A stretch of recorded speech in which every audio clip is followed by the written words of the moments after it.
Meus amigos, Campeonato Brasileiro terminou e o título é do Palmeiras. Deca campeão brasileiro, o time de Filipão chegou a essa conquista com certeza grande parte por conta do segundo turno que fez. São 23 jogos sem derrota após a chegada de Filipão. O Palmeiras não perdeu no Campeonato Brasileiro. Foi eliminado da Copa do Brasil, da Copa Libertadores, mas manteve a sua sequência boa no Brasileiro e chegou ao 10º título nacional. Flamengo ficou em segundo, ainda deu uma arrancada nesse final de campeonato, mas aí o Palmeiras já tinha conquistado uma vantagem grande e ficou mais tranquilo para o título chegar. O Internacional teve muitos altos e baixos durante o campeonato e acabou que termina em terceiro, na terceira colocação. O Grêmio ficou com a quarta posição após vencer o Corinthians na última rodada e o São Paulo perder para a Chapecoense. E o Grêmio já conquistou a classificação direta para a fase de grupo da Libertadores. Já o São Paulo ficou em quinto, vai disputar a pré, assim como o Atlético Mineiro. O Atlético Paranaense fica em sétimo, mas está na final da Sul-Americana, então pode conquistar a vaga direta à Libertadores também. Aí vem Cruzeiro, Botafogo e o resto da tabela que a gente fala durante o vídeo, porque esse é só o início e vai começar mais um vídeo no canal Esportes do Mundo.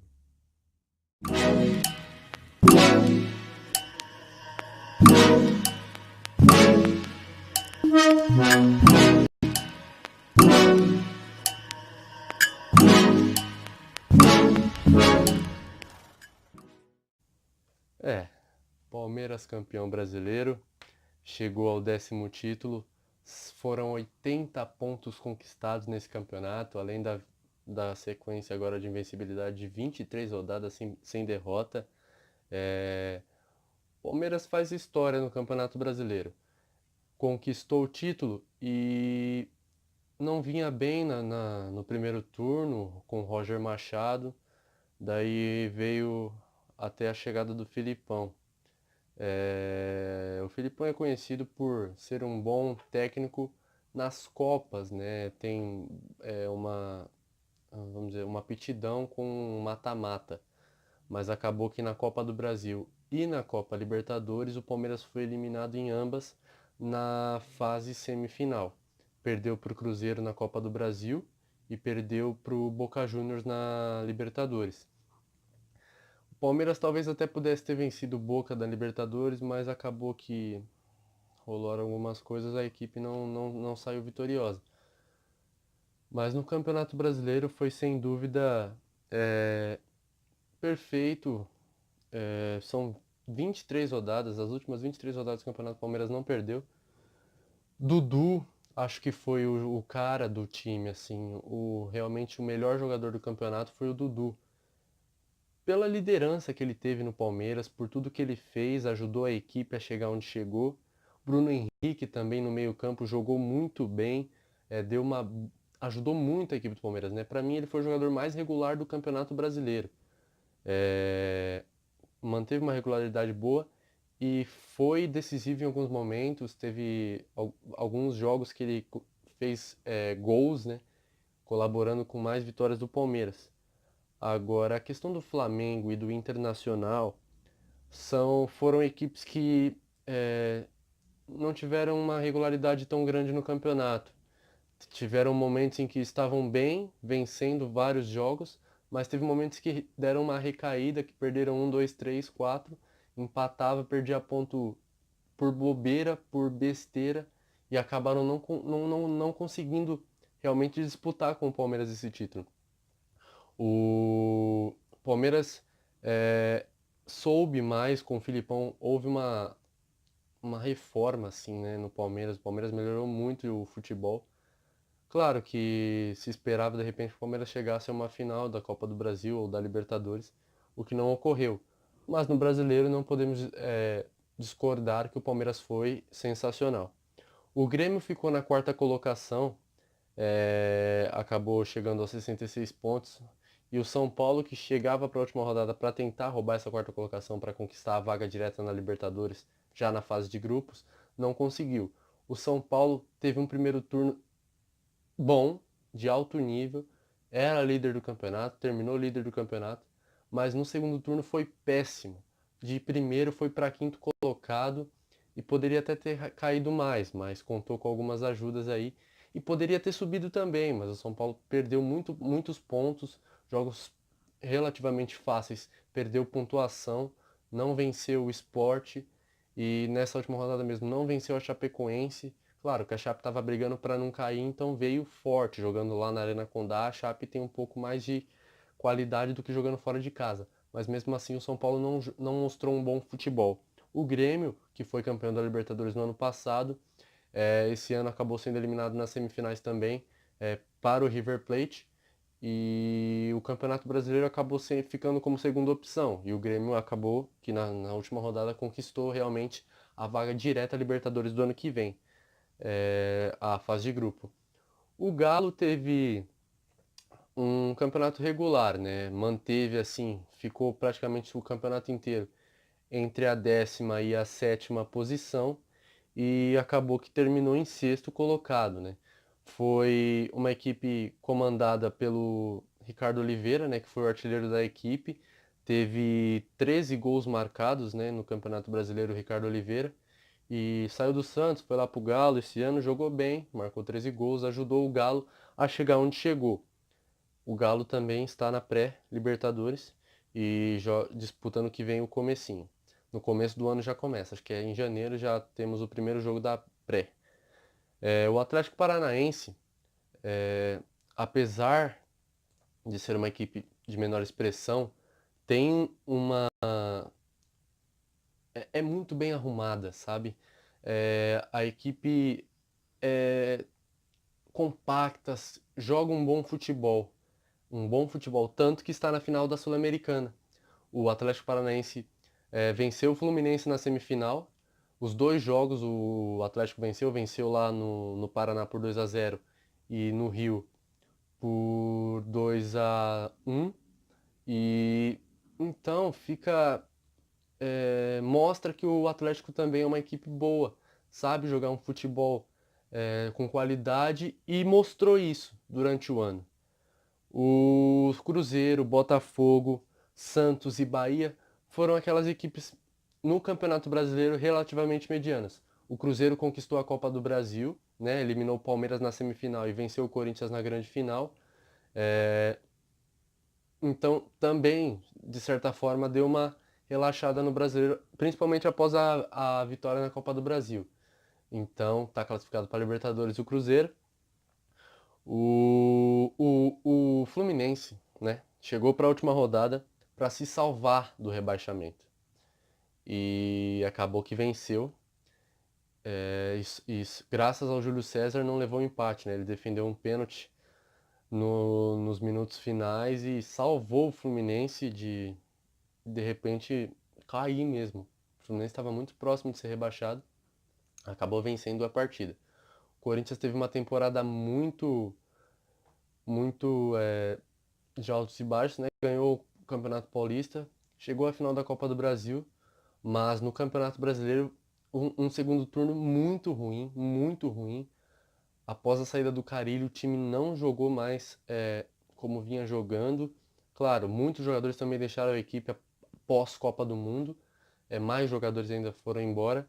E o time acabou que ficou cada vez mais fraco, cada vez menos competitivo, chegando aí da metade para frente do Campeonato Brasileiro, terminou na zona do rebaixamento, né, na classificação do segundo turno. O Corinthians terminou na zona da degola na classificação e se salvou, né, do rebaixamento no Campeonato Brasileiro, conquistou a vaga para a Sul-Americana e essa conquista, né, da vaga para a Sul-Americana foi pelo menos algo de consolo para a torcida, né, num ano tão ruim do Corinthians. A Chape conquistou uma vitória na última rodada contra o São Paulo e se salvou do rebaixamento, chegando aos 44 pontos, assim como o Ceará, que graças ao Lisca doido, né, o pessoal hoje lá dá tudo pro cara, ele realmente deu uma levantada no Ceará, fez com que o Ceará lutasse e saísse de chance de rebaixamento. E daí Vasco, né, ficou ali até a última rodada no sofrimento, chegou, acabou se salvando ali. O Sport, agora os rebaixados, né? Sport de Recife, América Mineiro, Vitória e Paraná. São os 4 rebaixados para a Série B do Campeonato Brasileiro. Todas essas equipes, os 4, né, não fizeram um bom Campeonato Brasileiro. Ah, mas é óbvio, né, se eles caíram. Mas não tiveram momentos assim de exaustão, né? O Paraná caiu muito cedo, né? Já não teve um bom campeonato, chegou apenas a 23 pontos. A pontuação do Paraná é muito baixa e mostra como a equipe não teve forças para de repente conquistar alguma coisa no Campeonato Brasileiro. E os artilheiros do Campeonato Brasileiro desse ano, acho que foi, o que saiu aí em notícias, esse foi o Campeonato Brasileiro com a menor média de gols por rodada, né, por jogo assim. É uma média muito baixa de gols. E Gabigol terminou sendo o artilheiro do Campeonato Brasileiro com 18 tentos, marcou 18 vezes no Campeonato Brasileiro. Em segundo ficou Ricardo Oliveira com 13. Então a diferença do primeiro para o segundo também é muito grande. 18 para 13 é uma bela de uma diferença. E o próprio Gabigol também não fez tantos gols, né? São 18 gols. Uma média dos últimos campeonatos brasileiros tem sido essa, mas se pegarmos campeonatos brasileiros de 10, 15 anos atrás, o artilheiro fazia 24, 25 gols, né, por campeonato. E hoje os que mais fazem 20. Acho que isso se dá muito também pelo fato de que as equipes, ultimamente, os treinadores principalmente, né, nessa questão de eu posso ser demitido a qualquer momento, essa dança das cadeiras está muito grande, então os técnicos armam o time para não perder, não para ganhar. Então o time vai para não perder. Se tiver a oportunidade de ganhar, ele vai e tenta. Mas se não, beleza também. Não perdendo é o que importa.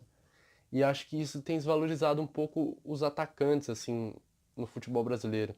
Então o futebol perde um pouco ahn, esse glamour de gols, muitos gols, artilheiros, 20, 30 gols num campeonato, não tem, porque as equipes jogam de uma forma que faz com que essas, essas coisas não aconteçam, né? Então,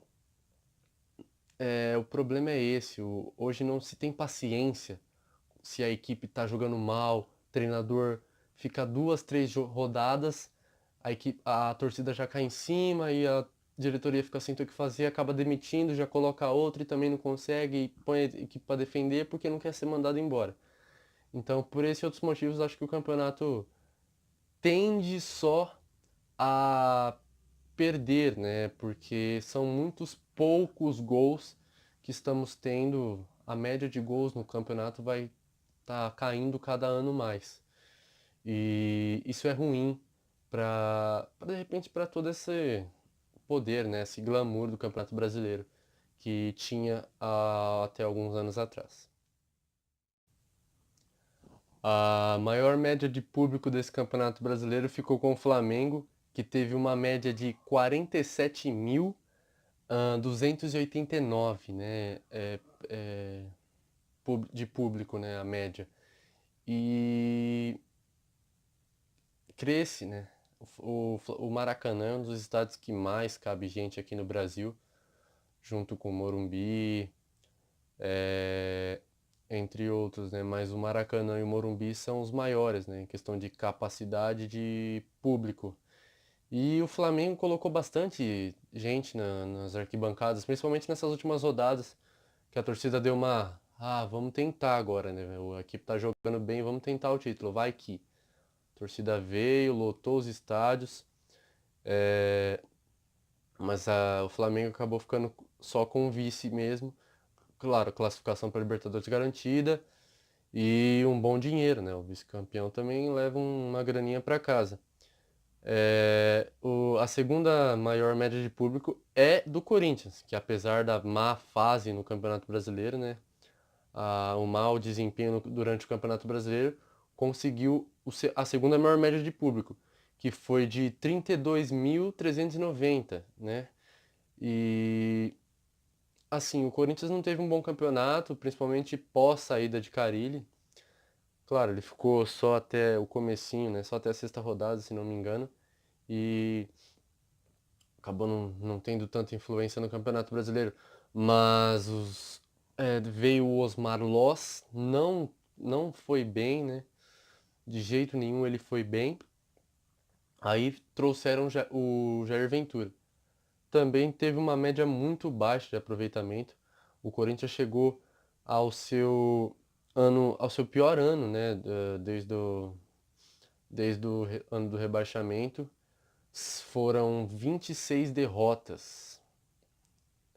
E uma marca muito ruim para a equipe do Corinthians, que ultimamente, assim, nos últimos anos, vem sido uma das equipes que mais vence títulos, né? A equipe que mais venceu títulos no século XXI é o Corinthians. Depois o Palmeiras, com a terceira maior média de público, e o campeão brasileiro teve uma média de 29.321. O Palmeiras no segundo turno, como eu já falei no começo, foi simplesmente perfeito, nenhuma derrota no segundo turno. O Filipão ajeitou a casa, o Palmeiras foi para cima, venceu conquistou o título do campeonato e foi merecido. A equipe teve uma regularidade, manteve a qualidade, a pontuação, o futebol foi indo. Tem algumas histórias aí que o Palmeiras não joga bonito, joga feio, mas vence. Mas acho que o que importa é a vitória, né? Você jogando muito bem, mas perdendo o jogo não traz pontuação. E esse também é a ideia do Filipão, né? É jogar para vencer. Jogando mal, jogando bem, vencendo é o que importa. E o Palmeiras foi assim. Conquistou o título brasileiro, chegou à 10ª taça nacional, né, do campeonato e comemora a torcida. Comemora porque o título é palmeirense. Bom, eu montei minha seleção, né, do Campeonato Brasileiro e eu vou deixar ela assim: Everson do Ceará no gol, Mike do Palmeiras pela direita, os zagueiros Jeromel e Dedé.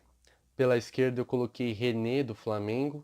Aí no meio, Rodrigo Dourado do Internacional, Arrascaeta do Cruzeiro e Bruno Henrique do Palmeiras. Na frente, Dudu, Everton do Grêmio e Gabriel do Santos, o Gabigol. E como técnico, com certeza, Filipão, porque por tudo que fez no Palmeiras, acho que é mais do que merecido eu deixar ele na minha seleção. Bom, e esse foi o vídeo. O Campeonato Brasileiro chegou ao fim, Palmeiras campeão, São Paulo ficou na quinta posição, Santos conseguiu uma vaga na pré-Libertadores, não, na Sul-Americana, assim como o Corinthians, que acabou brigando contra o rebaixamento aí nesse final, mas conquistou a vaga na Sul-Americana. Um campeonato disputado em algumas partes, não tanto em outras, mas acabou. Sentiremos saudades, agora somente ano que vem. Brasileirão 2019, nos aguarde, porque estaremos aí. Bom, se curtiu, deixa o like, comenta aí, né? Deixa aquilo que vocês esperavam para esse campeonato, acabou não acontecendo.